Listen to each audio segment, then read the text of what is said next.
जिंदा आदमियों की कदर नहीं, जिंदा आदमियों के केसों को लगाया नहीं जा रहा, जिंदा आदमियों की समस्याओं का समाधान नहीं हो रहा, और बेहुदे मैटरों को 9 जजों के बेंच बिठा रहे हो आस्था के नाम पे, दास्ता के नाम पे। ऐसे ब्रह्मचारी होते हैं या विघनचारी होते हैं? जिसका ब्रह्मचारी औरतों को देखते ही बिगड़ जाता है, वो ब्रह्मचारी हैं कि विघनचारी हैं? चीफ जस्टिस की जिम्मेवारी जिन्होंने ये 9 जज का बेंच बिठाया है, इसलिए मैं कहता हूँ मास्टर प्रोस्टर भ्रष्टाचार का अड्डा है। सर, जिस तरह से सबरीमाला केस में जिस तरह से 9 जजों को उसमें बैठाया रखा है, केस इतना क्या ज़रूरत है, लेकिन देश में हज़ारों मुद्दे ऐसे हैं, हज़ारों लाखों केस पेंडिंग पड़े, लेकिन वहाँ पर जजों को बिजी कर रखा है। मैं तो कह रहा हूँ सबरीमाला पे 9 जज बिठाने की जरूरत नहीं थी। ये गलत काम हुआ है, वेस्टेज ऑफ टाइम है, देश का समय एनर्जी बर्बाद है, जुडिशियल टाइम बर्बाद है। इससे महत्वपूर्ण मुद्दे जो जिंदा लोगों के लिए हैं, जो आज नागरिकों के लिए हैं, जो पेंडिंग पड़े हैं हायर बेंच के लिए, उनके लिए बेंच गठित नहीं हो रहे। एक मंदिर के चक्कर में, एक आस्था के चक्कर में, और आस्था भी कुछ लिमिटेड लोगों की, आस्था की दास्ता के चक्कर में, और बहाना भी क्या कि ऐसा एक मंदिर जिसमें कोई मूर्ति जिसकी है उसको कह रहे हैं वो पता नहीं प्राकृतिक क्या ब्रह्मचारी।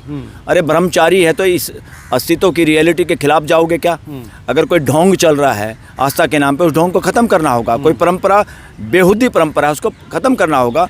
बाल विवाह को बंद किया, सती प्रथा को बंद किया, दास प्रथा को बंद किया कि नहीं किया? वो भी तो लोगों के फ़ायदे के लिए थी। कुछ लोग उसमें कमा रहे थे, दूसरों को दास बना रहे थे, कुछ लोग ठगी मार रहे थे, दूसरों को बेवकूफ़ बना रहे थे। तो ये जितनी भी परंपराएं हैं बेहुदी, इनको बंद करने की जरूरत है। संविधान सर्वोपरि है, परंपराएं सर्वोपरि नहीं है, और वो परंपराएं वहाँ मानवीय परंपरा है जहाँ पे नाम लेते हैं ब्रह्मचारी का, महिलाओं को अरे उसमें जाने से जो जवान महिलाएं हैं, जो बच्चे पैदा करने में सक्षम हैं, उन्हीं का जाना बंद है, जिसकी वजह से मानवता यहाँ धरती पे पैदा हो रही है। उनकी बेइज्जती के लिए कि वो ब्रह्मचारी का ब्रह्मचारी है, वो कर ऐसे ब्रह्मचारी होते हैं या विघनचारी होते हैं? जिसका ब्रह्मचारी औरतों को देखते ही बिगड़ जाता है, वो ब्रह्मचारी हैं कि विघनचारी हैं? तो ये नॉनसेंस बातों से देश को बाहर निकालना होगा। ये चाहे किसी भी रिलीजन की बात हो, बेहुदी बातों से देश को बाहर। और सुप्रीम कोर्ट ने सबसे बड़ा गलत काम क्या हो रहा है सुप्रीम कोर्ट में या हाई कोर्ट में भी कहीं हो रहा तो वो गलत है। अगर बड़ा बेंच बैठा है 9 जजों का, तो 9 जजों का बेंच बैठा है तो उस दिन के पूरे काम लिस्ट बनानी नहीं चाहिए थी कि लिस्ट में केस लिस्ट नहीं करने चाहिए थे। कितने लोग आए हुए हैं यहाँ पे? सैकड़ों लोग देश के, ये बनते भी आए हुए हैं क्योंकि मामला महत्वपूर्ण जो बौद्ध मंदिर वाला है उसकी भी सुनवाई होनी चाहिए। उस पर सुनवाई नहीं। औरतें कहाँ जाएंगी, कहाँ नहीं जाएंगी, इस पे डिसाइड हो चुका था। दोबारा इस केस को खोलने की जरूरत नहीं थी। ये बेहुदगी है, बल्कि मैं कहूँगा ये केस भी बेहुदा केस है, जिस पे ये 9 जजों का समय बर्बाद किया जा रहा। जो लोगों के केस डिसाइड करने तो उनकी बजाय 9 जज यहाँ बैठे हैं। इसलिए मैं कह रहा हूँ मास्टर प्रोस्टर गुंडागर्दी है, मास्टर प्रोस्टर भ्रष्टाचार का अड्डा है। मास्टर प्रोस्टर पूरे देश कोर्ट के जज बैठ के डिसाइड कर रहे हैं कि कौन से मैटर पे बड़ा बेंच बिठाना चाहिए, कौन से पे नहीं बिठाना चाहिए। तो ये सारा मामला सारे जजों को मिलकर करना चाहिए और जनता को पता होना चाहिए। आज कितने सारे लोग आए हैं यहाँ पे, पास बनवाए, दूर दूर से देश के लोग आए, और मामला चल रहा 901 यानी सबरीमाला का मैटर। तो ये जुडिशियल सिस्टम पे भी चोट है और सुप्रीम कोर्ट पे भी आघात है कि सुप्रीम कोर्ट इस तरह से लोगों को कैसे बेवकूफ़ बना सकती है। जब आपने सुनना ही नहीं केसों को तो आपने लोगों को क्यों बुलाया? कितने वकीलों ने अपना समय बर्बाद किया, सारे वकील इंतजार में।